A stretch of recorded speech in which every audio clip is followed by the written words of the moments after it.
You know, I think your statement that you always say, discipline equals freedom. People should have that shit tattooed on their thigh. You know, you should look at that when you get up in the morning, you put your underwear on. Like, that shit is so important, because if you do have discipline, and if you do go out there and get the things done that you need to get done, you have freedom and you feel better and you feel relaxed, because you don't have that balloon hovering over you, that balloon of, just knowing that you're not doing your best, knowing that you're not out there hustling. And if you just get a free check every month and you don't really have to go out there and kick ass, you can kind of get by.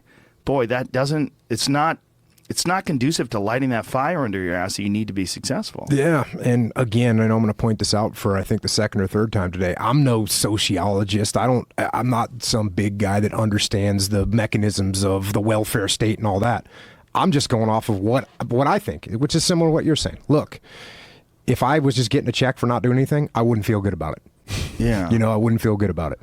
And so I think that there are people that go, hey, if I can get free money, I'm going to take the free money. There is a concept of universal basic income that's kind of interesting, though, because this idea is that once we get automation and once we get artificial intelligence, that there's going to be so many jobs that don't exist anymore, that we got to figure out what to do with all these people. And the idea is, if you just have your basic needs taken care of, like not enough so that you could actually thrive, but just where you have food and shelter, how many people would then pursue their actual love and what they're actually passionate about?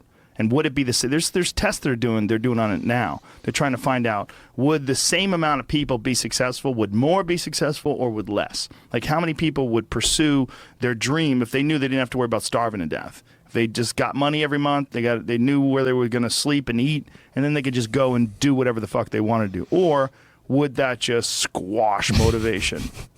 I don't know. I don't know what the answer is. Either. I'd say what I think. I think it squashes motivation. For some, right? I think, yeah. But would it for you? If you got a check every month for like 12 grand or 12 grand for the year or whatever it is, like, I think that's the idea. So you give people like $1,000 a year or $1,000 a month. $1,000 a month? Yeah, or maybe double that. Just enough that you could just get by, but you're not balling. Well, two questions. Number one, of course, would I take free money? Sure. Would I feel good about it? No. Number two, where does that money come from? Right, where does it come from? Because that's a thing that I also explain to my kids, is that, every time the government gives $1 to somebody, they took that dollar from somebody else. Yeah. So, and it's that's the reality of it.